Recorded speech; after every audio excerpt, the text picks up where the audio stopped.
ഇത്രയും ഒരു ഇരുത്തം വന്നൊരു ആക്ടർ. പിന്നെ അയ്യോ, സ്ക്രീനിലാണല്ലോ കൂടുതൽ ഇൻട്രാക്ട് ചെയ്യുന്നത്. സ്ക്രീനിൻ്റെ വെളിയിൽ നമുക്ക് ഇൻട്രാക്ട് ചെയ്യാൻ സമയമൊന്നും കിട്ടില്ല.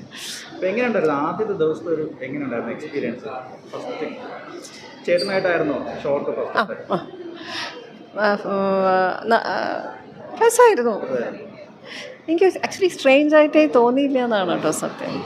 ഒരു ഫസ്റ്റ് ടൈമാണെന്ന് എനിക്ക് മനസ്സിൽ, ഫസ്റ്റ് ടൈമാണ്, പക്ഷേ ഒരു അങ്ങനെ ഒരു ഇതുണ്ടായിരുന്നില്ല. മേ ബി ഇതെല്ലാം ആർട്ടായതുകൊണ്ടേ അതുകൊണ്ടായിരിക്കണം.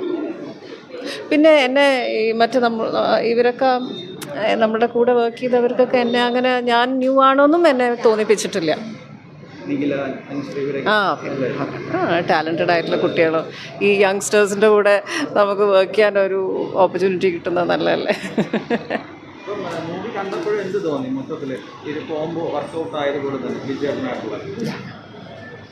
ഡെഫിനറ്റ്ലി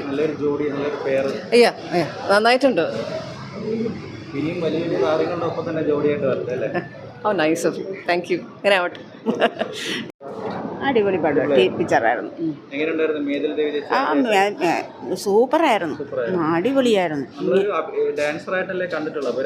അതൊന്ന് ഫസ്റ്റ് പടം ആയതുകൊണ്ട് അല്ല, ഫസ്റ്റിലായാലും ആ വോയിസ് അതിന് കൊടുക്കണം. ഡബിങ് ഒന്നുമല്ല, വോയിസ്, അഭിനയം എല്ലാം കൊണ്ടും നല്ലതായിരുന്നു.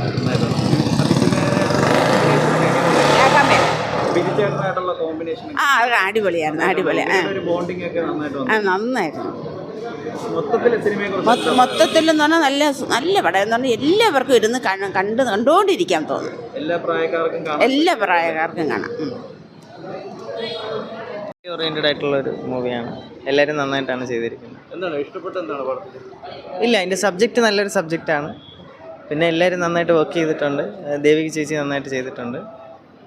എങ്ങനെ ചേച്ചി നമ്മളൊരു ഡാൻസറായിട്ടല്ലേ ഇതിന് മുന്നേ? അതെ, ചേച്ചിയുടെ അതാണ് ഫസ്റ്റാണ് ചേച്ചി ഒരു ബിഗ് സ്ക്രീനിൽ കാണുന്നത്. അത് ഭയങ്കര സന്തോഷമുണ്ട്. നന്നായിട്ട് വർക്ക് ചെയ്തിട്ടുണ്ട്.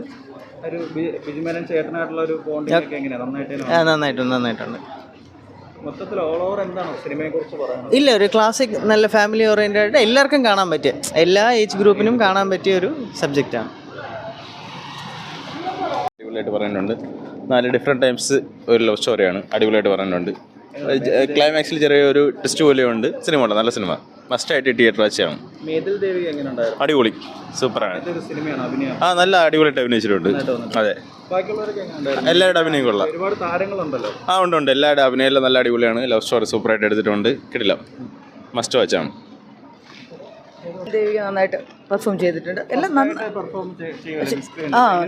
നന്നായിട്ടുണ്ട്. പുള്ളിക്കാരത്തെ ഡാൻസറാണല്ലോ, അപ്പോൾ പിന്നെ അവരുടെ പെർഫോമൻസ് അപ്പം മോശമാവാൻ വഴിയില്ല. എന്തായാലും നന്നായിട്ടുണ്ട്. ഡയറക്ടർ പറയണ്ടേ 1.5 വർഷം ചേച്ചിയുടെ പുറകെ പിന്തുടർന്നിട്ടാണ് ഈ ഒരു ക്യാരക്ടറിനെ. പക്ഷേ ഇതിന് മുന്നേ വരേണ്ടതായിരുന്നു തോന്നുന്നു. നന്നായിട്ടുണ്ട്. ബാക്കിയുള്ളവരൊക്കെ എങ്ങനെയുണ്ട്? പറയണ്ടല്ലോ, നല്ല മൂവിയാട്ടോ, കുഴപ്പമില്ല. എനിക്ക് തോന്നുന്നു കുറച്ചും കൂടെ നന്നായിട്ട്. പ്രണയം തന്നെയാണ് ഇതിൻ്റെ ഒരു. അതെ, നന്നായിട്ടുണ്ട്. ഓക്കെ, കാണാനായിട്ട് സുഖമായിട്ടിരുന്നു. മേതിൽ ദേവിക എങ്ങനെയുണ്ടായിരുന്നു? കൊള്ളാം, നന്നായി. എല്ലാ കഥാപാത്രങ്ങളും കൊള്ളാം, നന്നായിട്ടുണ്ട്.